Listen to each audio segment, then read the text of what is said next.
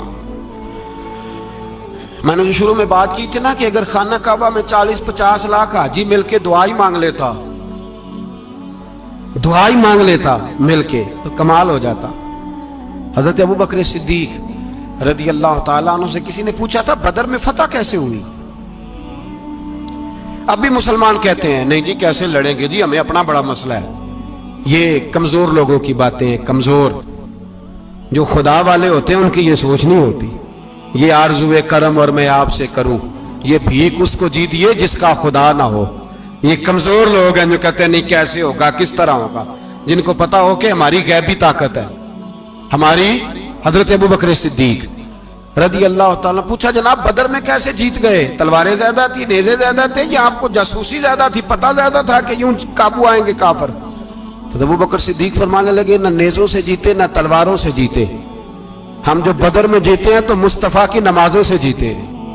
ہمیں جو بدر میں کامیابی ملی تو رسول اللہ کی دعاؤں کی برکت سے ملی. فرمانے لگے کافر ساری رات شرابیں پیتے رہے، ساری رات وہ ناچ گانے میں مصروف رہے، اور میں حضور کے خیمے میں موجود تھا. نبی پاک ساری رات نماز پڑھتے رہے، ساری رات حضور نماز پڑھتے رہے، ساری رات اللہ سے دعا کرتے رہے. فرمایا صبح جو کامیابی ملی تو یہ مصطفیٰ کی نمازوں کی برکت سے ملی. ایک بزرگ کی میں بات سن رہا تھا، وہ کہہ رہے تھے اب نمازیں عبادتیں ریاضتیں بعد میں کرنا، پہلے جہاد کرو. کہہ رہے تھے اب نکل کر خانقاہوں سے ادا کا رسم شبیری، عبادتیں ریاضتیں تلاوتیں درود بعد میں ہوگا، پہلے جہاد. تو میں نے کہا صاحب عبادتیں تلاوتیں درود ہو کہاں رہا ہے، پہلے وہ جگہ تو بتائیں.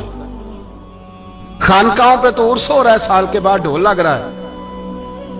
وہ جو زمانہ تھا نا کہ خانقاہ شریف پہ شام تک قرآن مجید ختم ہوگا، فجر کے بعد 50,000 درود پڑھا جائے گا، وہاں لوگ آئے ہیں تو وہاں ذکر کرتے کرتے لوگ اس قدر مست ہوئے کہ انہیں ہوش ہی نہیں کہاں گئے. وہ تو دور ختم ہو گیا. اب کہاں ہے خانقاہ میں؟ اب تو نظر نیاز رہ گئی، ختم شریف رہ گیا، عرس پاک رہ گیا، باقی تو معاملہ ختم ہے. وہ کہاں گیا معاملہ سارا؟ بھائی دعائیں التجائیں. شہاب الدین غوری سے پوچھا جناب فتح کیسے ہوئی؟ کہنے لگے خواجہ معین الدین اجمیری کی دعاؤں کی برکت سے. فرماتے ہیں بابا دعا مانگتا تھا، ہم جہاد کرتے تھے، اللہ کامیابی دے دیتا.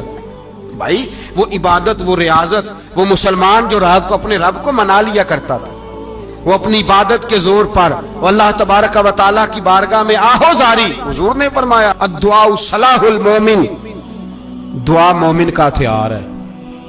دعا مومن کا، بول کے بتانا ہے، دعا مومن کا. فرمایا مومن یہ ہتھیار چلا سکتا ہے، یہ ہتھیار کافر کے پاس موجود ہے. حضرت زید بن حارثہ رضی اللہ تعالیٰ عنہ کو نہ پکڑ کے کچھ کافر ان کو پکڑ کے لے گئے تو ایک درخت کے ساتھ باندھ لیا. کہنے لگے تمہیں قتل کریں گے، حضور کے صحابی ہیں رضی اللہ تعالیٰ. جب کافر آپ کو قتل کرنے لگا نا تو انہوں نے درخت کے ساتھ اچھی طریقے سے ٹانگیں باندھ لی، ہاتھ باندھ لیے، گردن باندھ لی. کہنے لگا بلا اپنے رب کو. تو حضرت زید رضی اللہ تعالیٰ عنہ فرمانے لگے میں تو شہید ہونے کو تیار تھا، لیکن تو نے آزمانے کا پروگرام بنایا تو ٹھیک ہے، میں پھر بلانے لگا ہوں اپنے رب کی مدد کو. اے اللہ مدد فرما. اس نے اتنی دیر میں تلوار نیام سے نکال لی. اے اللہ مدد فرما. اس نے جب تک دونوں ہاتھوں میں تلوار سونت لی. اے اللہ مدد فرما. جب تیسری بار آپ نے یہ کہا تو اس نے تلوار اٹھائی، کہا اللہ مدد فرما. حضرت زید رضی اللہ تعالیٰ عنہ کہتے ہیں جب چوتھی بار میری زبان سے لفظ نکلے، کافر کے ہاتھ میں تلوار تھی پر گردن بھی اس کی کٹ کے نیچے گر گئی، کہ گردن کٹ کے اسی وقت نیچے گری. مجھے کسی نے کھولا، نہ مارنے والا نظر آیا، نہ گردن کاٹنے والا نظر آیا، نہ مجھے کھولنے والا.